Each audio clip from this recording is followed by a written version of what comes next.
Last lecture we have studied that the problem based on vapor pressure or Raoult's law, and then later we will start the new point or new problem based on elevation in boiling point. This is the problem number 5, elevation in boiling point.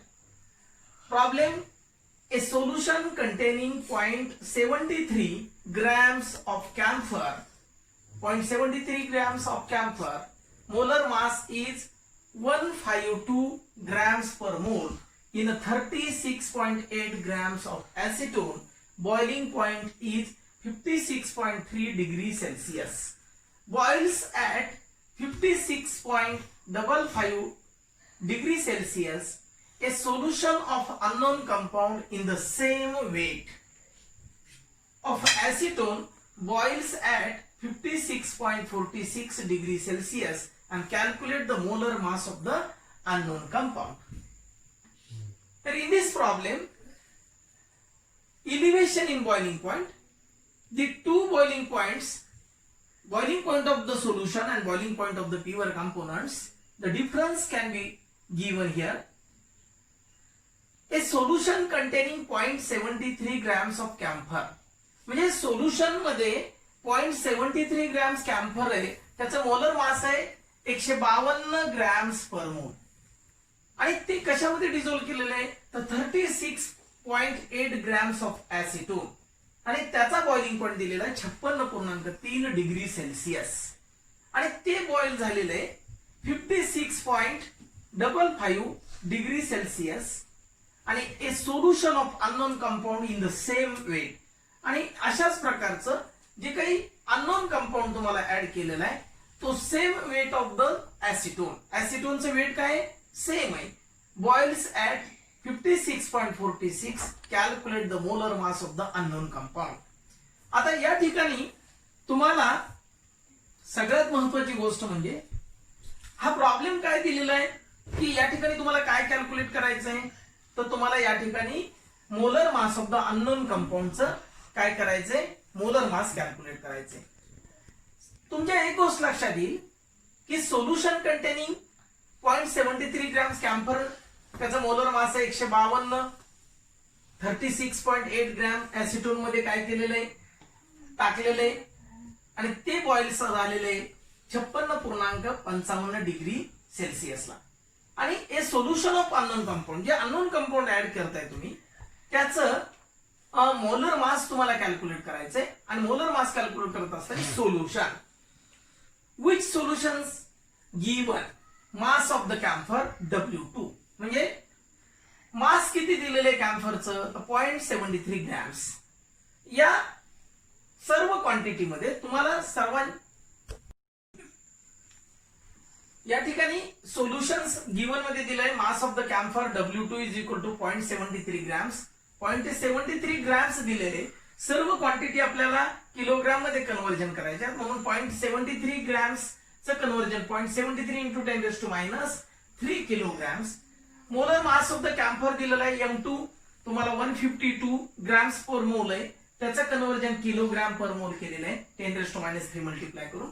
Mass of the ऍसिटोन W1 दिलेला आहे तुम्हाला 36.8 grams, त्याला conversion केलेलं आहे kilograms पर मोल मध्ये 10⁻³ multiply करून. मास of the unknown कंपाऊंडचं दिलेलं आहे वेट तुम्हाला दिलेलं आहे W2, ते वेट असेल 0.564 ग्रॅम दिलेलं आहे, आणि ते सुद्धा वेट तुम्हाला काय करायचंय किलोग्राम मध्ये कन्व्हर्जन करायचंय, म्हणजे 0.564 into 10⁻³ kilograms.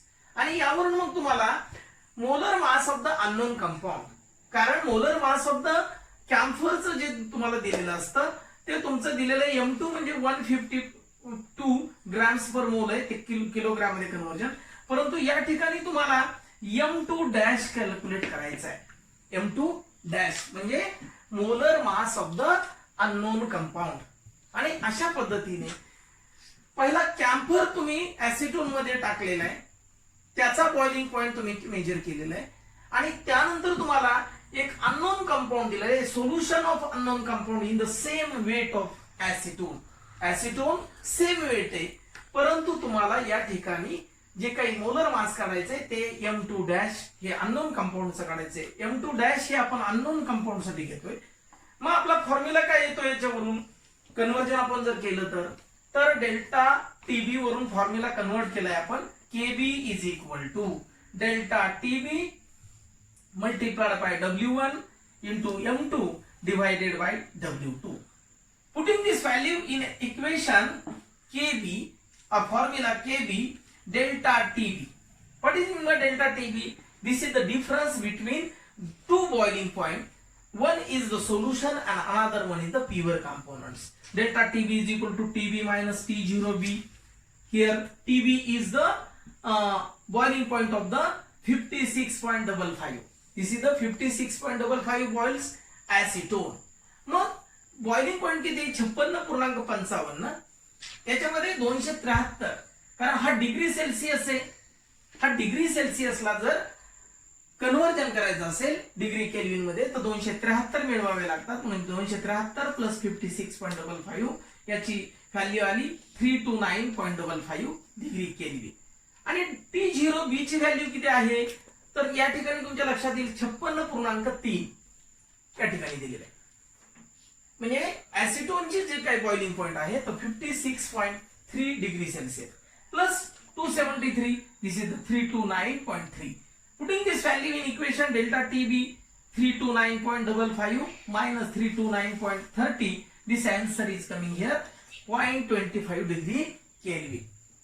Putting this value in equation Kv, delta TB is equal to 0.25 multiplied by W1. The W1 given here, this value is 36.8 into 10 raised to minus 3 and M2 is given, this is the 152 into 10 raised to minus 3 divided by W2.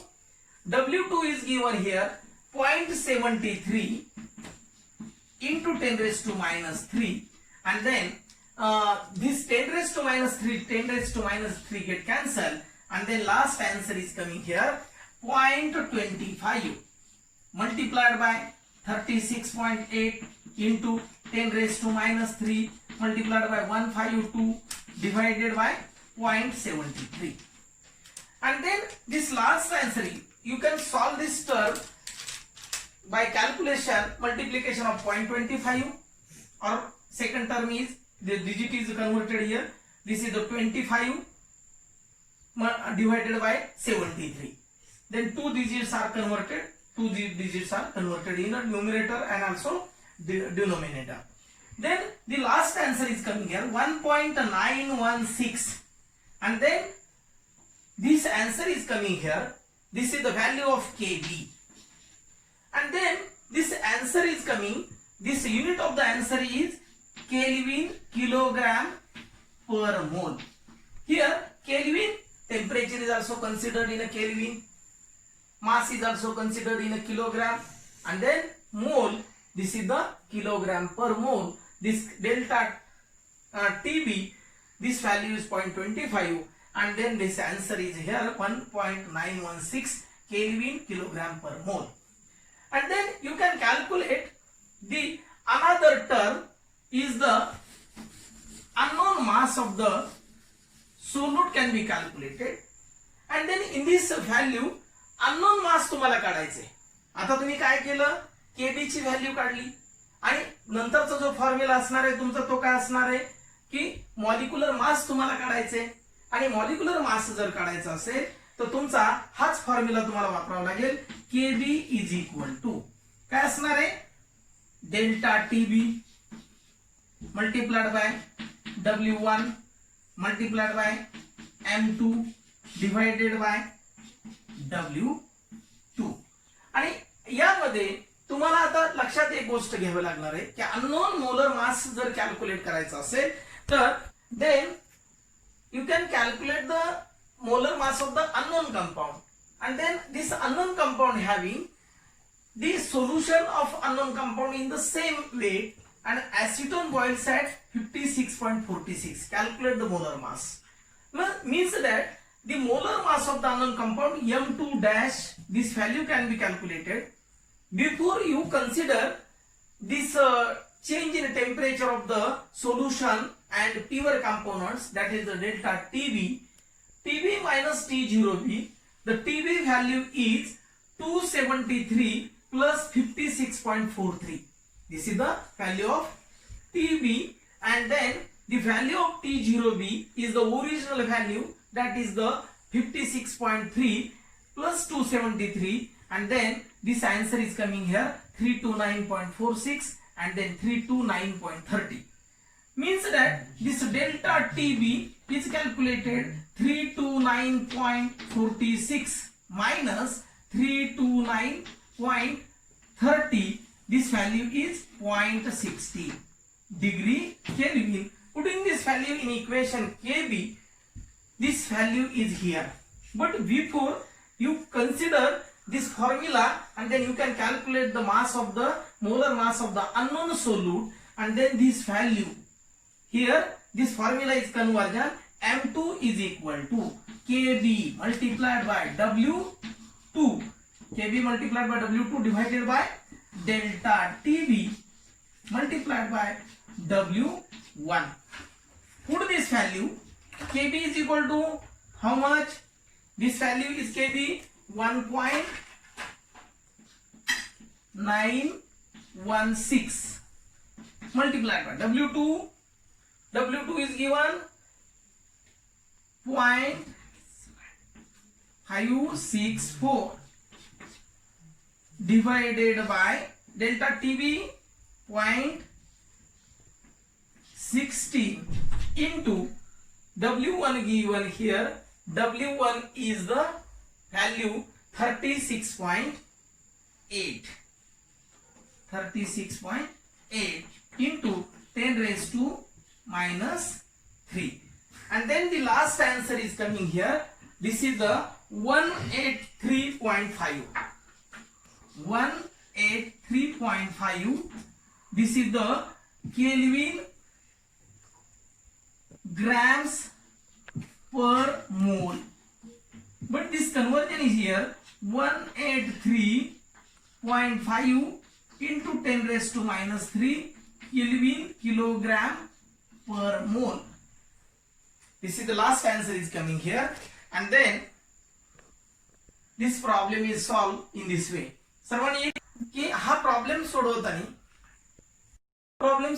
सर्वांनी एक गोष्ट लक्षात घ्या की problem carefully read केल्यानंतर त्याचं line to line meaning समजून घेतल्यानंतर त्याच्यामध्ये दिलेल्या गोष्टी कोणत्या, कॅल्क्युलेट करायचंय काय, आणि हे कॅल्क्युलेट करत असताना सगळ्या गोष्टीचा युनिटचा विचार करून आपण हा प्रॉब्लेम इथं सोडवणार आहे. आता आपण काय करू, लाईन टू लाईन मराठीमध्ये समजून घेऊया. मग solution containing 0.73 grams camphor, molar mass आहे 152 ग्रॅम पर मोल.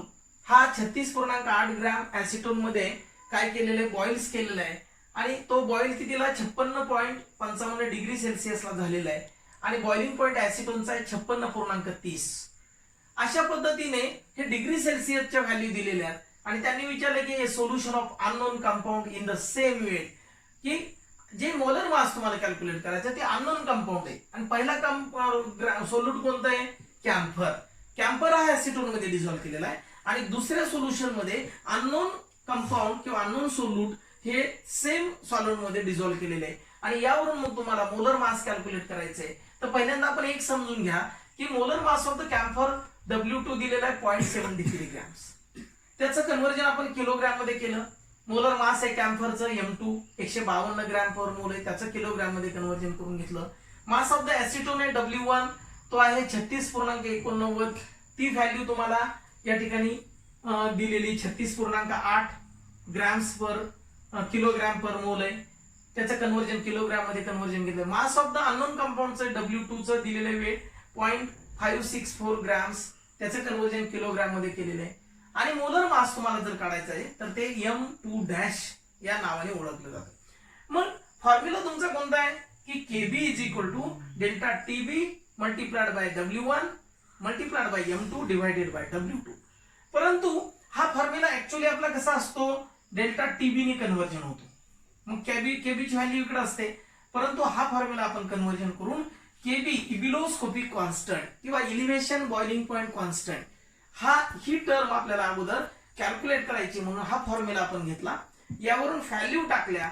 डेल्टा टीबी ची व्हॅल्यू सुद्धा आपण डिग्री सेल्सिअस मधून डिग्री केल्विन मध्ये कन्व्हर्जन केलेली आणि ती व्हॅल्यू 0.25 आलेली म्हणजे 273.56.3 आणि 56.55 यावरून ही व्हॅल्यू आली 0.25 डेल्टा टीबी ची. ही आपण अगोदर कॅल्क्युलेट केलेली आणि गुणिले W1 ची किंमत तुम्हाला ऑलरेडी दिलेली 36.8 इंटू 10⁻³ मल्टिप्लाइड बाय M2 चं वेट दिलेलं आहे 152.0 इंटू 10⁻³ डिवायडेड बाय W2 ची व्हॅल्यू 0.73 इंटू 10⁻³ 10⁻³ केट कॅन्सल. ही सर्व टर्म जर तुम्ही सोडवली तर तुम्हाला जे आन्सर येणार आहे ते 1.916 केल्विन किलोग्रॅम पर मोल. कारण टेम्परेचर हे केल्विन मध्ये, मास हे किलोग्रॅम मध्ये आणि मोल असं हे युनिट त्याचं आलेले. ही केबी ची व्हॅल्यू आली आणि ही केबी ची व्हॅल्यू आल्यानंतर यावरून तुम्हाला ए सोल्युशन ऑफ अननोन कंपाऊंडचं काढायचंय. सेम वेट ऑफ ऍसिटोन आहे, ऍसिटोनचं वेट सेम आहे.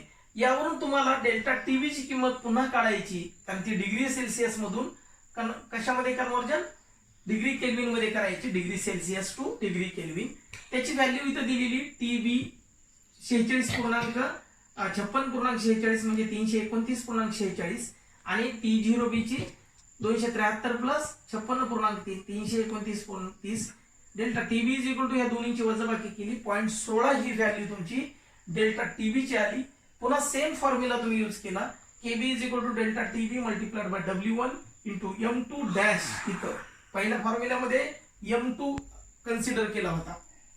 आता इथं M2 डॅश म्हणजे तुमचं molar mass of the unknown compound हे तुम्हाला कॅल्क्युलेट करायचं म्हणून इथं व्हॅल्यू तुमची काय येणार मग फॉर्म्युला कन्व्हर्जन होणार. M2 dash is equal to KB multiplied by W2 divided by delta TB into W1. याच्यामध्ये फक्त किमती टाकल्या.